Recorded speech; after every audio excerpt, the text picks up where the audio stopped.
Et si la vraie force ne résidait pas dans ce que nous pouvons faire seuls, mais dans ce que nous pouvons accomplir ensemble? Lorsque les araignées sont unies, elles peuvent attacher un lion. Ici, le lion peut être considéré, que ce soit entre un groupe d'amis dans une entreprise ou dans un État, comme un objectif audacieux, un objectif très ambitieux qui, à la limite, même intimide. Et on se demande même si cet objectif est atteignable. Quand on dit les araignées, si elles s'unissent, elles peuvent attacher un lion. Ça veut dire qu'à contrario, une seule araignée ne peut rien en face d'un lion. Exactement. Un seul individu ne peut rien en face d'un gros projet. Une seule entreprise peut rencontrer des difficultés à pouvoir conquérir le monde elle seule si elle ne se mettait pas avec d'autres entreprises.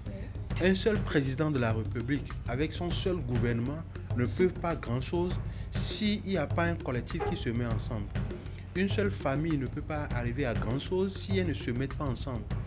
Des groupes d'amis, s'ils ne se mettent pas ensemble, ils ne peuvent pas faire de grand-chose.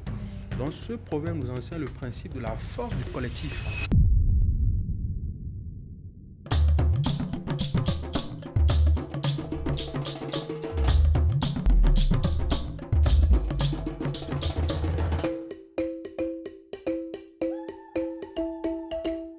Et si la vraie force ne résidait pas dans ce que nous pouvons faire seuls, mais dans ce que nous pouvons accomplir ensemble? Bonjour chers internautes, bonjour coach. Bonjour Gloria. Comment ça va? Super bien, et toi? Ça va aussi. Parfait. Aujourd'hui, nous allons aborder un proverbe qui veut nous rappeler la force dans l'unité. Donc, je cite le proverbe. Lorsque les araignées sont unies, elles peuvent attacher un lion. Un proverbe qui, dans un premier temps, semble impossible parce que l'araignée,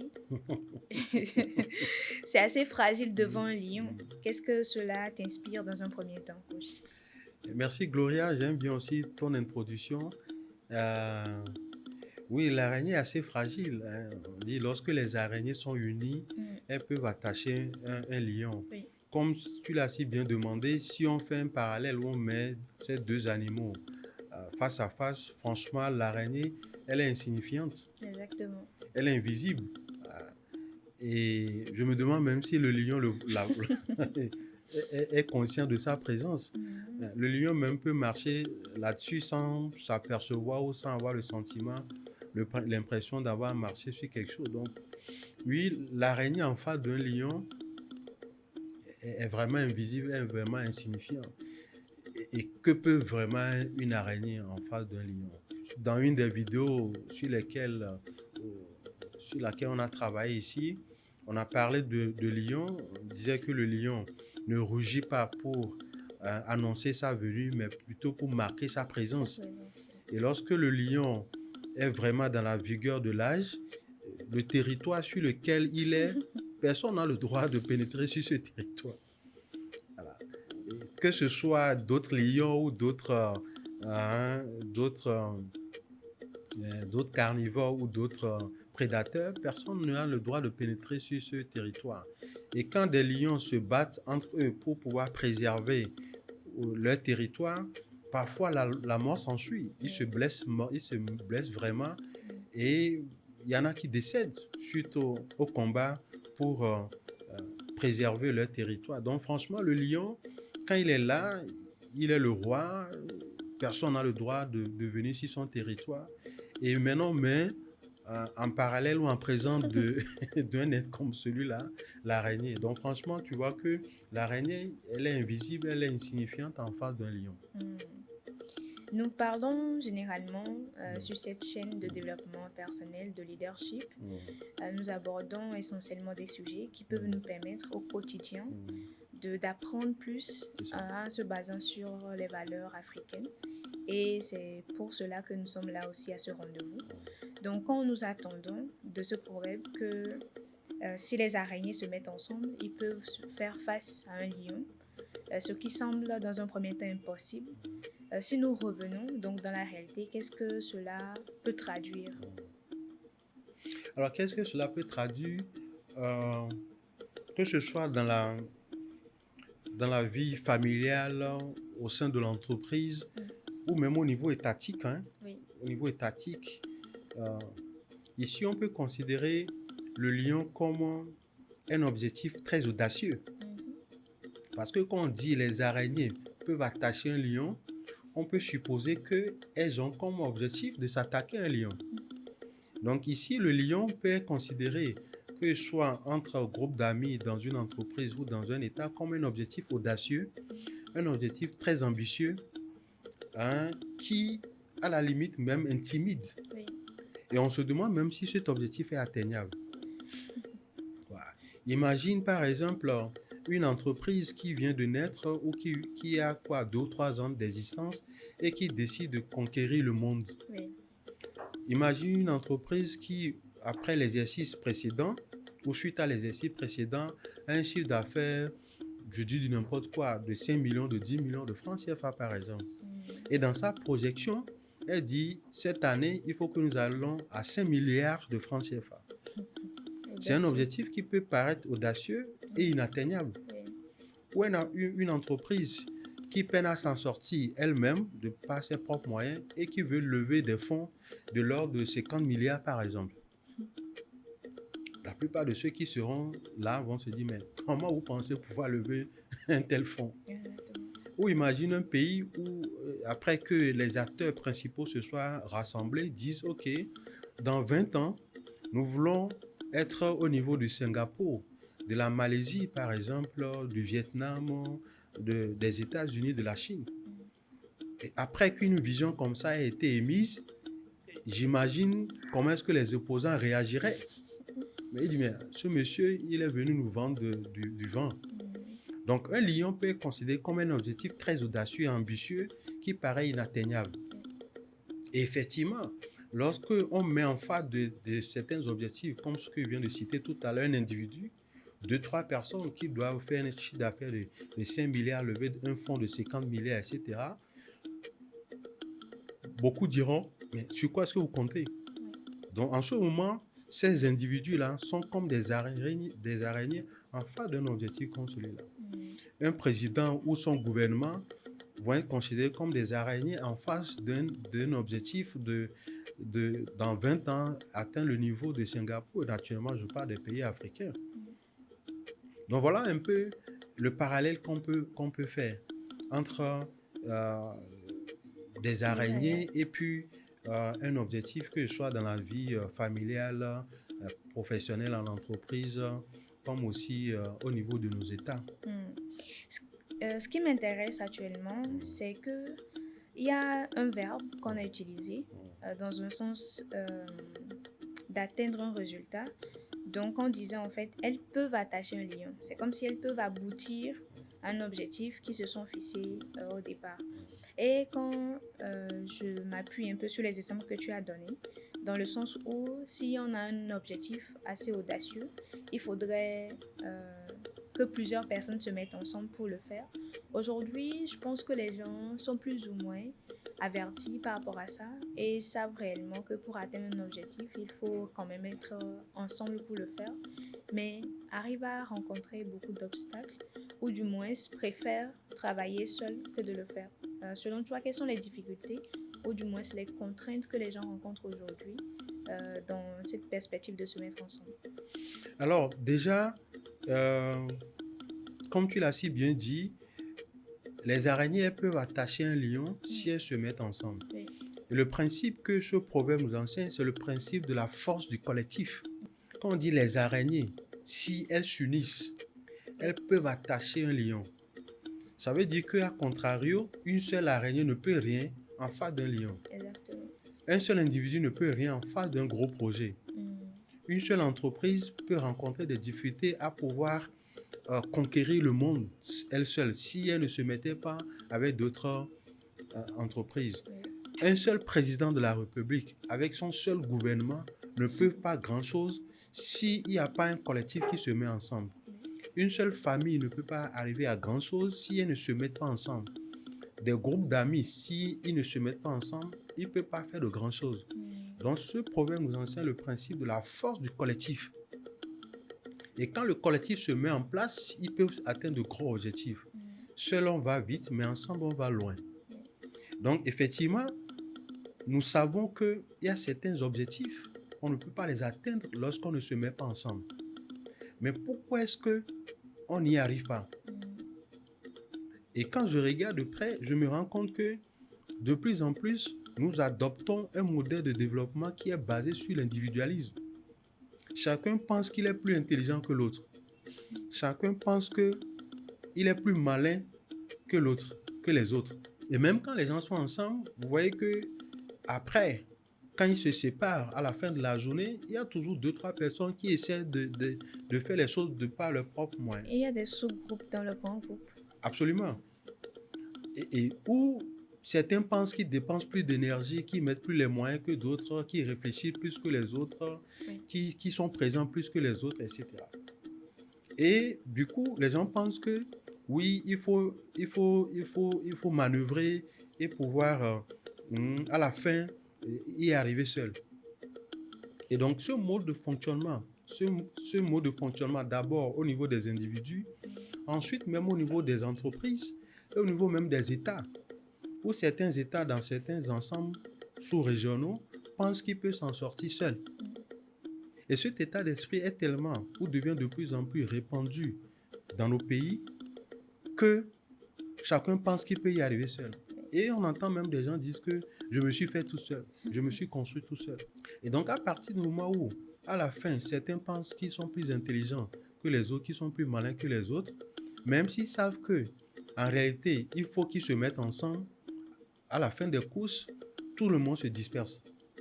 Parce qu'a priori, ils pensent qu'ils peuvent y arriver seuls. Ou ils pensent qu'ils s'investissent plus que les autres. Par conséquent, ils doivent en avoir plus que les autres. Et quand tu prends, par exemple, des groupes d'artistes qui ont commencé ensemble, des joueurs qui ont commencé ensemble, des associés qui ont commencé ensemble, des partenaires qui ont commencé ensemble, au début, ils s'entendent très bien. Mais en cours de route, ils se mettent à se séparer. Parce que l'un estime qu'il fait plus que l'autre, donc il doit en avoir plus. Et à la fin, il se disperse. Mais quand on voit les résultats qui sont produits lorsqu'ils se séparent, ce n'est pas la même chose que lorsqu'ils sont ensemble. Et c'est un état d'esprit que nous devons vraiment, on doit d'abord prendre conscience de ça et nous devons combattre forcément ça.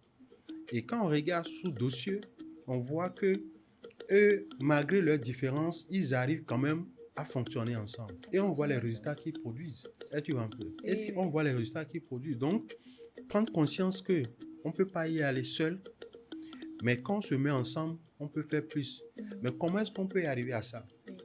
La première chose, en dehors de tout ce que je viens de dire, prendre conscience et sortir de là, c'est que la première chose, lorsque nous décidons de travailler sur un projet, lorsque nous décidons de créer une entreprise, lorsque nous décidons de lancer un événement, lorsque nous décidons de conduire un pays vers une destination, il faut que nous arrivions à identifier l'intérêt ou bien le pourquoi est-ce que nous avons pensé qu'on peut le faire ensemble. Pourquoi est-ce que nous voulons faire ce projet ensemble? Pourquoi est-ce que nous voulons créer une entreprise ensemble? Pourquoi est-ce que nous voulons développer notre pays? Et quand nous arrivons à identifier ce pourquoi, cet intérêt général doit être au-dessus de toute autre considération. Si l'intérêt général n'est pas au-dessus de toute autre considération, cet intérêt général va rentrer en conflit avec les égos, va rentrer en conflit avec les humeurs des uns et des autres. Et nous savons que quand il y a ce type de conflit et que les égos sont très prononcés, très rapidement on peut casser le collectif. Et c'est parce que les autres, c'est dommage qu'on soit obligé chaque fois de faire ce type de comparaison, mais à la limite on est obligé. Et c'est parce que les autres arrivent à mettre l'intérêt général au-dessus des considérations personnelles qu'ils arrivent à s'en sortir.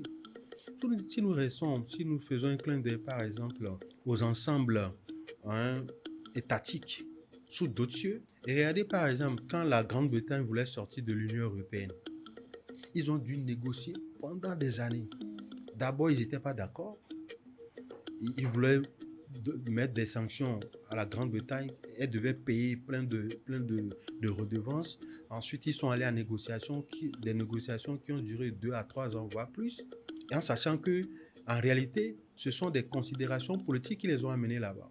Ce sont les politiques qui sont allés dire à leur peuple qu'on sera mieux si on sort de là. Et ils ont vendu ça. à leur peuple. Mais on a vu tous les problèmes qu'ils ont eu à traverser.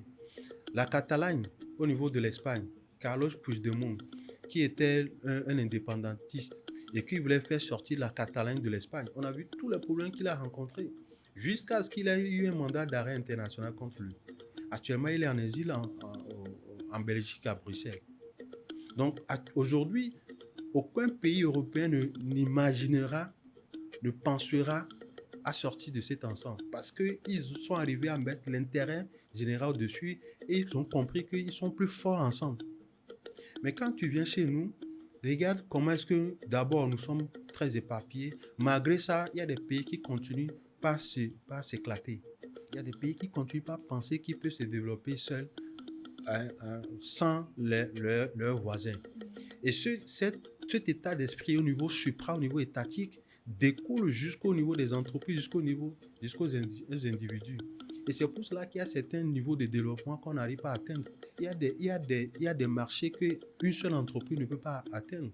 Moi, qui suis dans la formation, à plusieurs reprises, lorsque nous devons travailler sur des appels d'offres d'une ampleur donnée, même dans les TDR, les entreprises qui émettent l'appel d'offres demandent ou suggèrent même qu'il y ait des groupements de cabinets, c'est-à-dire que ce soit 2-3 cabinets qui se mettent ensemble pour pouvoir soumissionner à l'appel d'offres. Ça veut dire que moi, en tant que cabinet, si j'y vais seul, il me sera difficile, ou bien il sera difficile à l'entreprise de m'octroyer à moi seul ce marché à cause de la taille, de l'ampleur de ce marché. C'est la même chose au niveau de l'entreprise, au niveau de l'individu également. Donc, fondamentalement, pour sortir, pour que ce proverbe puisse devenir réalité, que ce soit au niveau individuel, au niveau entreprise, au niveau étatique, il faut que nous puissions rentrer dans l'esprit. On dit, lorsque les araignées sont unies, elles peuvent attacher un lion. Ça veut dire qu'à la fin, aucun objectif ne peut tenir en face d'une force collective. Et au début, on a dit, le côté insignifiant d'une araignée, elle est invisible. Mais on dit, lorsqu'elles sont unies, elles peuvent attacher un lion. C'est inimaginable. Donc, in fine, aucun objectif ne peut résister à la force du collectif. Et c'est ce à quoi je pense que nous devons aboutir dans nos entreprises, dans nos pays africains. Oui. Ce qui démontre aussi que seul on n'est pas efficace, ou du moins on ne peut pas atteindre des objectifs. Je ne sais pas si tu as un dernier exemple à donner par rapport à ce proverbe. Oui, tu sais, quand je prends encore l'araignée, lorsqu'on dit qu'elles peuvent attacher un lion, mais avec quoi elles veulent attacher le lion? Avec les toiles. Lorsqu'une seule araignée émet des toiles, ça lui prend beaucoup de temps avant qu'elle ne puisse avoir une toile d'une certaine ampleur, d'un certain périmètre et avec une certaine résistance. Et c'est fragile aussi. Et c'est fragile. Mais on voit ce qu'une toile d'araignée peut faire. Parfois, on voit une toile d'araignée qui emprisonne naturellement des mouches, des abeilles, etc. Mais ce qui est encore intéressant, c'est que l'araignée, elle est petite. Mais quand elle produit des toiles, on se demande d'où est-ce que les toiles-là viennent. Donc, en réalité, le potentiel des toiles est dans l'araignée. Même si elle n'a pas un stock de toiles qu'on peut voir, qu'on peut toucher, le potentiel est là, dans un état de latence. Mais qu'elle peut maintenant exprimer lorsqu'elle veut atteindre un objectif. Et parfois, il y a des toiles d'araignée, lorsque c'est vraiment bien tissé, on a de la peine à les démêler. Et avec des toiles d'araignée, on peut faire plein de choses. Moi, je regardais un reportage à la télé il y a peu de temps en arrière. Ah, je pensais que tu allais parler de Spider-Man. Bon, peut-être qu'on reviendra sur Spider-Man après. Mais il y a des scientifiques qui, en face de la résistance des toiles des araignées, ont commencé par stimuler les araignées, un peu comme, tu te rappelles, des expériences de Pavlov. Donc, les scientifiques stimulaient les araignées pour qu'elles puissent produire des toiles. Et ces toiles-là sont prises et deviennent des outils pour pouvoir fabriquer des codes pour les utilisations humaines. Et donc, quand les scientifiques stimulent les araignées, elles produisent continuellement. Mais le stock de toiles, on ne peut pas les voir. Et donc, après, on peut faire plein de choses avec les toiles que les araignées produisent, que l'araignée produise. Maintenant, imagine qu'on mette en place ou ensemble un groupe d'araignées ou, comment je vais dire ça, une population d'araignées et qu'elles produisent en continu des toiles. Et ces toiles-là, effectivement, à un moment donné, si ces toiles sont bien tissées et sont à un endroit donné, et que le lion s'aventure dans cet environnement, il peut se retrouver pris au piège dans les toiles. Donc, malgré sa vigueur, malgré ses griffes, malgré sa force, il peut se retrouver pris au piège dans les toiles d'araignée sans possibilité de s'échapper. Donc, si on revient au proverbe, effectivement, dans la pratique, les toiles d'araignée peuvent emprisonner un lion. Et si nous revenons, on va à un autre niveau de réflexion, comme on le fait ici. Lorsque un groupe se met en place, même si sur le coup, sur le champ, le groupe n'a pas de moyens, n'a pas encore de dispositif pour atteindre un objectif et que les gens les critiquent, comme des araignées, le potentiel est en eux. Et comme les araignées, l'entreprise a du potentiel. Comme les araignées, tous nos pays ont du potentiel. On ne voit pas le stock du potentiel, on ne sait pas où ça réside, mais à partir du moment où c'est une araignée, on sait qu'elle peut produire des toiles. À partir du moment où nous sommes sur nos pieds, qu'on a la santé, le potentiel est en nous. Aucun objectif ne peut nous résister si nous décidons de nous mettre ensemble. Même si au départ les gens ne croient pas en vous, même si les gens au départ estiment que vous ne pourrez pas arriver, sachez que le potentiel est là, il est caché. Et plus vous vous mettez ensemble, que vous réfléchissez ensemble, que vous mettez vos forces ensemble, que vous mettez vos pensées ensemble, quand vous alignez sur un objectif, à un moment donné, le potentiel, plus il va s'exprimer, il va produire des toiles, il va produire des toiles à un niveau donné, et à la fin, l'objectif qui était inatteignable dès le départ, les 5 milliards, les 50 milliards qui étaient inatteignables au départ, le fait d'arriver au niveau de Singapour, de la Malaisie, qui était inatteignable dès le départ, on finit par se rendre compte qu'on est en train d'arriver à cela. Lorsque les araignées sont unies, elles peuvent attacher un lion. Aucun objectif ne peut résister à la force du collectif.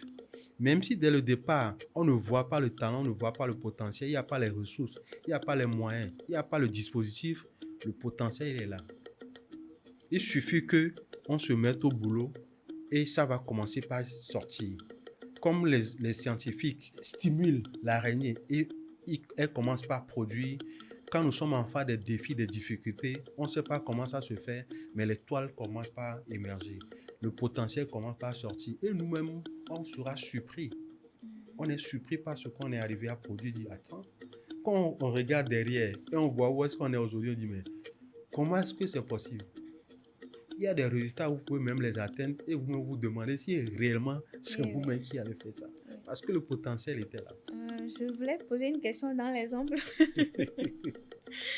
Je voulais poser une question. Aujourd'hui, je pense que tu l'avais effleuré un peu, mais les gens sont plus, veulent être appelés chefs d'entreprise, CEO, chacun dans son coin. Et au même moment, on se retrouve aussi à avoir les mêmes idées. Dans cet univers-là ou dans cet environnement, je veux parler plus des entreprises, comment tu penses qu'ils peuvent arriver à créer des organisations qui vont vraiment tenir? Oui, on revient encore à notre proverbe, où on reste toujours sur notre proverbe. Lorsque une seule araignée tisse sa toile, tout ce qu'elle peut attraper, c'est quoi? Ce sont des mouches, des moustiques. Oui. Peut-être une mande religieuse par ici, de petits insectes par là. À la limite, un oiseau qui s'est un peu perdu, qui peut aussi se faire prendre dans une toile d'araignée. Ce n'est que ça qu'elle peut attraper. Si tant est que elle avait pour objectif d'attraper ces petits bestioles. Maintenant, si elle dit, OK, je vais atteindre un objectif plus élevé, à partir de ce moment, elle comprend que sa seule toile n'est pas suffisante. il faut qu'elle aille maintenant avec d'autres de son espèce pour pouvoir, émettre ou produire des toiles plus grandes pour pouvoir attraper des objectifs ou atteindre des objectifs plus élevés.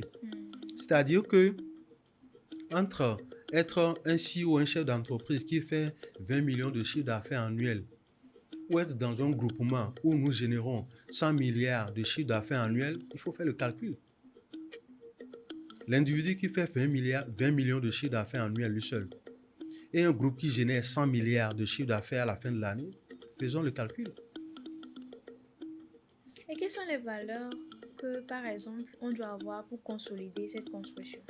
La première chose, comme on l'a dit tout à l'heure, arriver à, quand on se met ensemble, à identifier pourquoi est-ce que nous devons nous mettre ensemble. Un intérêt commun. Un intérêt commun. Et cet intérêt-là, on doit maintenant le positionner au-dessus de tout autre intérêt. Et ne pas aussi confondre fin, moyen, fin. Parce qu'il y a beaucoup de gens qui ont comme objectif final de porter le titre de chef d'entreprise. Ça, c'est juste un titre. Quand je porte le titre de chef d'entreprise, c'est pour quelle fin? C'est pour quelle finalité? C'est pourquoi? La finalité, elle est là. Si c'est juste parce que je veux porter le titre, d'accord. Je reste sur mes 1 million ou 2 millions de chiffre d'affaires que je fais. Mais si c'est parce que je veux créer une valeur ajoutée, apporter un changement positif dans ma communauté, dans le monde, apporter des solutions pratiques dans l'environnement, dans ma communauté, dans le monde, je comprends que le fait que je porte un titre ne veut absolument rien dire. Mais je comprends à partir de ce moment que quand je me mets avec d'autres personnes, ça va être plus facile de produire cette valeur-là pour la communauté, pour le pays, que de seulement porter un titre. Oui. Maintenant, ce qui est intéressant, c'est que quand vous produisez de la valeur, après les gens cherchent qui sont ceux qui ont fait ça. À intégrer aussi. Donc, quand vous produisez la valeur et lorsque les gens cherchent qui ont fait ça, finalement, ton titre que tu voulais là, tu l'as. On va dire, voilà Gloria, voilà Marcelin, voilà Helmut, voilà telle personne, voilà, ce sont eux qui ont fait ça. Donc finalement, ton nom finit par émerger. Et le titre que tu voulais là, tu l'auras en ce moment. Donc la création de la valeur précède le titre. Si on veut caricaturer ça. Donc voilà un peu. D'accord. Bon, je pense qu'on a fait le tour. Je ne sais pas si tu as encore un dernier mot. Moi, je trouve que c'est un proverbe assez puissant. Hein? Oui. Lorsque les araignées sont unies, elles peuvent attacher un lion. Aucun objectif ne peut résister à la force du collectif. Même si les araignées, on ne voit pas le stock de toiles qu'elles possèdent, le potentiel est en eux. Tout le monde a un potentiel inné en lui. Et les difficultés, les défis font émerger ce potentiel-là. Que ce soit au niveau individuel, au niveau familial, au niveau organisationnel, entreprise, au niveau étatique. Aucun objectif ne peut résister à des gens qui se mettent ensemble et qui positionnent l'intérêt général au-dessus des considérations personnelles. Tout le monde peut atteindre n'importe quel objectif. Voilà ce que je peux dire pour finir. Merci coach. Quel que soit l'objectif, qu'il soit audacieux, il faut qu'on soit ensemble. Et pour être ensemble, il faut que l'intérêt commun puisse aller au-delà de nos considérations personnelles. Merci encore pour ce partage avec ce proverbe. Je pense que les internautes également vont en tirer plusieurs leçons. Nous les invitons donc à pouvoir commenter, à faire des partages de cette publication et surtout à s'abonner. Absolument. Et si demain matin, ils entendent le chant du coq, qu'ils sachent que c'est toi et moi qui leur dis merci de cette façon. Merci beaucoup. Merci, à la prochaine. À la prochaine.